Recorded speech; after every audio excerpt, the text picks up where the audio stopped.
सुप्रभात मंडळी. आपण वाचत आहोत इंडियाज मोस्ट फिअरलेस हे शिव अरोर आणि राहुल सिंग यांच्या पुस्तकाचा मराठी अनुवाद जो संध्या रानडे यांनी केलेला आहे. कालपासून आपण एक नवीन गोष्ट सुरू केली आहे. फक्त 2 गोळ्या कुठल्याही कमांडोला मारू शकत नाहीत. कॅप्टन जयदेव डांगी यांच्याबद्दलची गोष्ट आहे. कालच्या भागात आपण बघितलं की दहशतवादी आदिलला शोधून काढण्याचं काम एका क्षणात तिप्पट कठीण होऊन बसलं होतं. आता काय करतायत कॅप्टन डांगी ते आजच्या भागात आपल्याला कळेल. तर सुरू करते पुढे.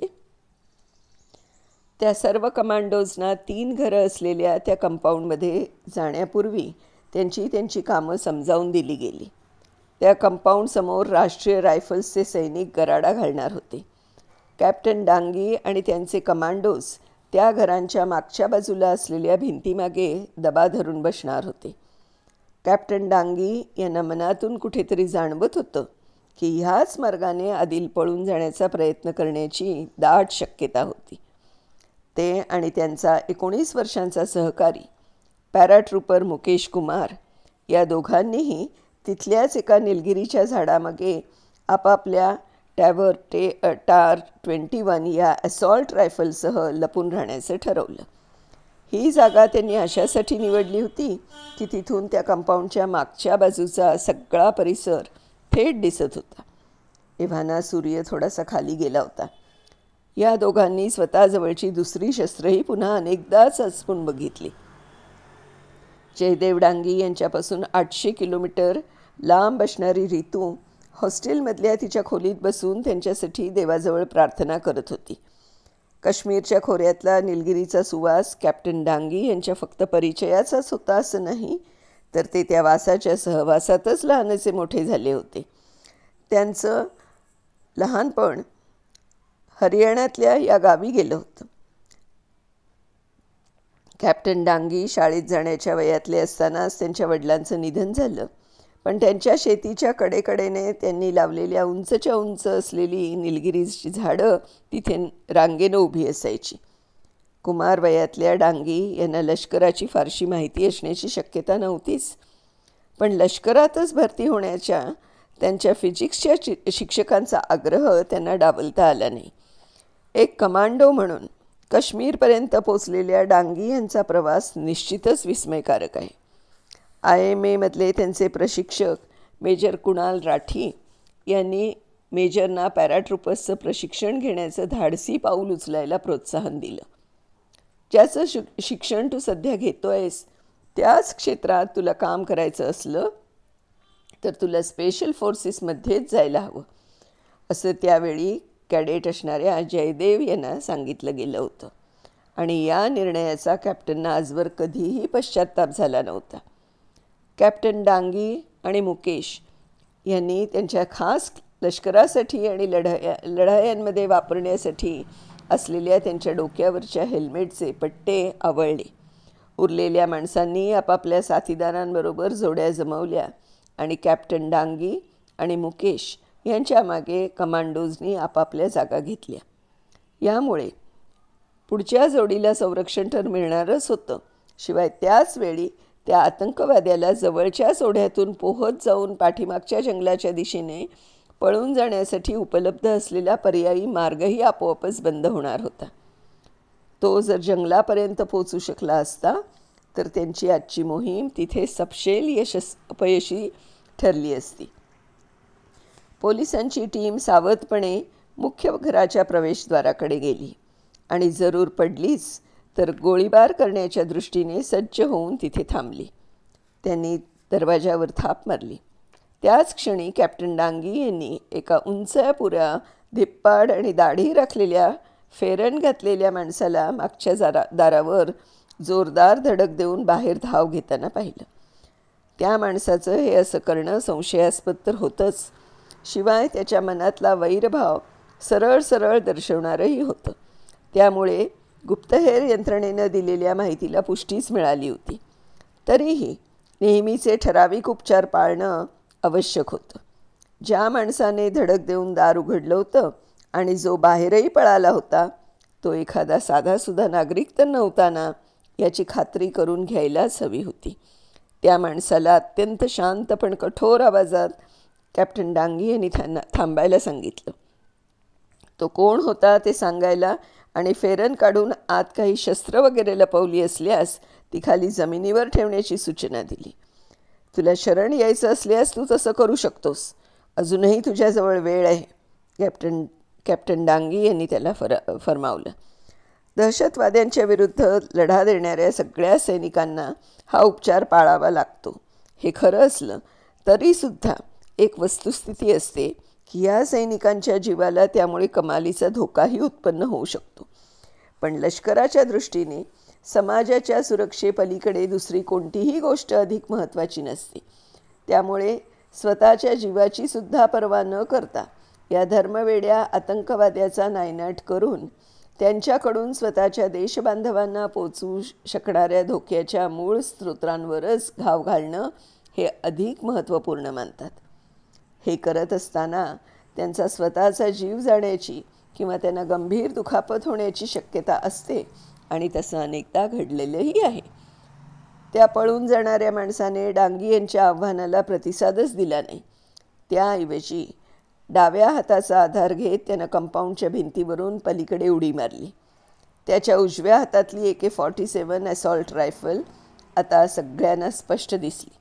कॅप्टन डांगी आणि मुकेश यांच्यापासून 15 फुटांवर तो असतानाच त्याने गोळीबार सुरू केला. त्याच्या गोळ्यांची पहिली फैर चुकवत कॅप्टन डांगी मुकेशच्या बाजूला झुकले आणि त्यांनी म्हटलं, इसका खेल खतम. त्या दोघांनी मानेनंच एकमेकांना खुणा केल्या. कोणत्याही कारवाईच्या दरम्यान दोन सहकारी परस्परांवर जो कमालीचा विश्वास टाकतात त्याचं वर्णन शब्दांमध्ये करताच येणार नाही. एकमेकांच्या हातात आपापले जीव ते सोपवत असतात. ते त्यांच्यातल्या अतिशय दृढ अशा संबंधाच्या पायावरच. ज्यावेळी शत्रूकडून धुवाधार गोळीबार होत असतो त्यावेळी शत्रूचा फक्त नायनाट करण्याकडेच लक्ष ठेवून भागत नाही, तर सारं बळ एकवटून त्यांना आपापल्या सहकाऱ्यांचं रक्षणही करायचं असतं. त्यांचं बळ दसपटीनं वाढवणारी एक यंत्रणा त्यांच्या शरीरात आणि मनात कार्यरत होत असते. युद्धशास्त्रातले डावपेच आणि त्यांची स्वतःची अंतःप्रेरणा यांच्या आधारावरच भावनिक पातळीवर त्यांच्यातले परस्परांशी जुळत जाणारे भावसंबंध जन्म घेत असतात. त्यांच्या अगदी पुढ्यातच उभा असलेला तो आतंकवादी त्याच्या AK-47 मधल्या सगळ्या गोळ्या संपेपर्यंत 8-10 सेकंद अखंडपणे फैरी झाडत राहिला. स्वतःची रायफल तो पुन्हा एकदा गोळ्यांनी भरून घेत असतानाच कॅप्टन डांगी आणि मुकेश दोघांनीही त्यांच्या TAR-21 बंदुकांमधून प्रत्येकी 6 गोळ्या झाडत त्याच्यावर प्रतिहल्ला केला. त्या गोळ्या सू सू करत हवेतून जाऊन थेट त्याच्या शरीरात घुसल्या. अत्यंत सफाईदारपणे झाडल्या गेलेल्या त्या गोळ्यांनी त्याच्या देहाच्या चिंधड्या उडवल्या आणि जागच्या जागीच तो कोसळला. कॅप्टन डांगी आणि मुकेश यांच्या गोळ्यांनी त्याला तिथूनच यमसदनाला धाडलं. गुप्तहेर खात्याकडून मिळालेली बातमी अचूक असती तर कॅप्टन डांगी यांच्या नेतृत्वाखालची ही कारवाई यशस्वीपूर्ण झाली असती असं म्हणता येणार होतं. त्या 2 जबरदस्त कमांडोच्या समोरच त्या गोष्टींचा रक्ताने माखलेला पुरावा जमिनीवर पडलेला होता. पण कुशाग्र बुद्धीच्या कॅप्टन डांगींच्या डोक्यात एक किडा अजूनही वळवळतच होता. इतक्या सहजासहजी हे काम पूर्ण होऊ शकणारच नव्हतं आणि तसंच झालं. कॅप्टन डांगी आणि मुकेश या दोघांनाही काही क्षणांमध्येच जाणवलं की गुप्तहेर खात्याने दिलेली माहिती किती वरवरची होती. सखोल माहिती त्यांनी घेतलेलीच नव्हती. त्यावेळच्या त्या प्रसंगाबद्दल बोलताना कॅप्टन डांगी म्हणाले, काही क्षणांपुरते आम्ही निश्चिंत झालो होतो, कारण आम्हाला हवा असलेला माणूस आम्हाला मिळाला होता आणि आम्ही त्याला ठार केलं होतं. पण आमचा तो केवढा तरी मोठा गैरसमज होता. आमची कामगिरी फत्ते झाली असं आम्ही गृहीत धरलं होतं खरं, पण ते तसं नव्हतंच. इथूनच आमच्या कारवाईला खरी सुरुवात झाली होती. पहिल्या माणसाला मारून जेमतेम 1 मिनिटही झालं नसतानाच त्या घरांमध्ये दडून बसलेली आणखी 2 माणसं तीराच्या वेगानं बाहेर आली आणि कॅप्टन डांगींच्या दिशेनं त्यांनी ताबडतोब गोळीबार सुरू केला. पूर्णपणे स्वयंचलित मोडवरून त्या दोघांनी धाडलेल्या गोळ्यांनी कॅप्टन डांगी आणि मुकेश या दोघांनाही अक्षरशः थक्क करून सोडलं. गुप्तहेर खात्यानं तिथे एक आतंकवादी लपला होता अशी अपुरी माहिती तर दिली होतीच, शिवाय नंतर बाहेर आलेल्या 2 माणसांनीही या कमांडोजना बुचकळ्यात टाकलं होतं. कारण पहिल्यांदा जो आतंकवाद्यासारखा पळून जाण्याचा प्रयत्न अजिबातच न करता ते सैनिकांच्या पुढच्या आव्हानाशी मुकाबला करण्यासाठी जय्यत तयारीत होते. लगेचच त्या संपूर्ण टीमच्याच लक्षात आलं की ते आतंकवादी त्यांनी आधीच आखलेल्या योजनेप्रमाणे व्यवस्थित डावपेच लढवत होते.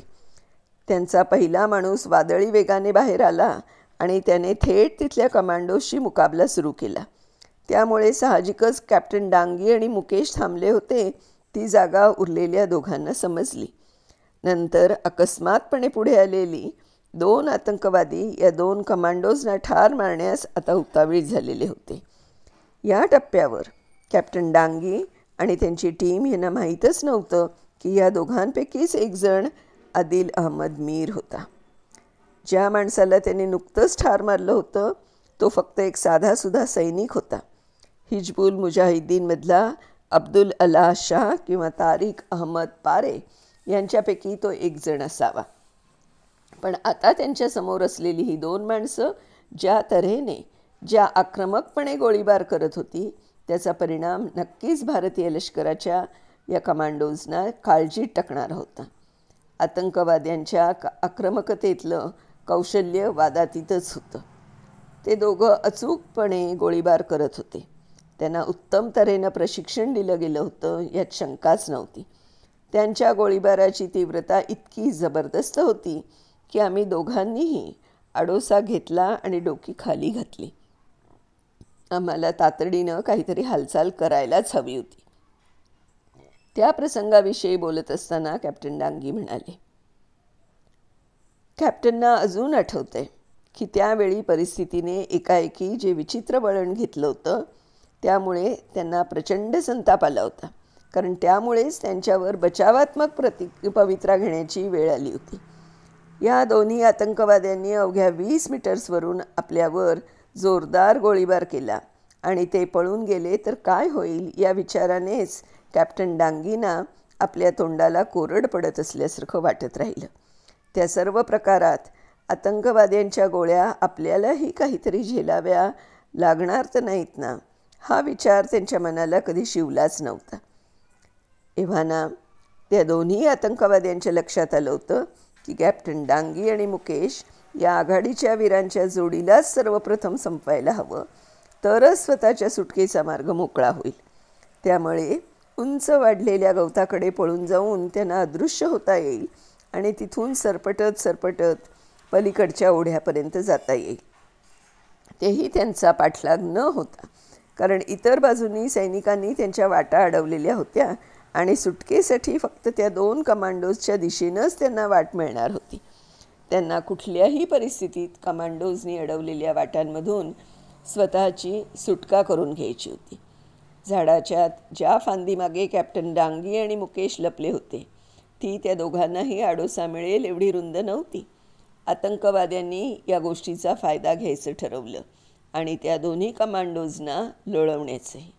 ते आता या दोघांवर थेट गोळीबार करत नव्हते, तरी पुढे पुढे सरकत असताना त्यांच्या बंदुका अखंडपणे आग ओकतच होत्या.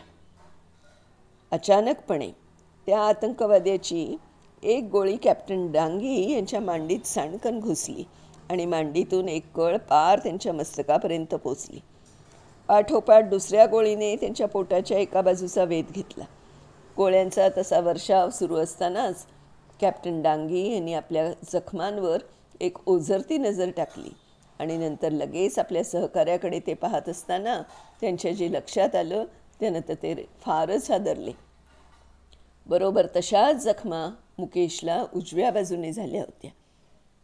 आता ह्याच्या पुढे डांगी काय म्हणतायत आणि त्यांनी त्याच्यातनं कशी स्वतःची सुटका केली, त्या 2 आतंकवाद्यांचा किंवा दहशतवाद्यांचा त्यांनी खात्मा केला का, या सगळ्या गोष्टी अजून तरी अनुत्तरित आहेत. तर आपण बघूया त्या सगळ्या गोष्टी पुढच्या भागात. तोपर्यंत बाय बाय.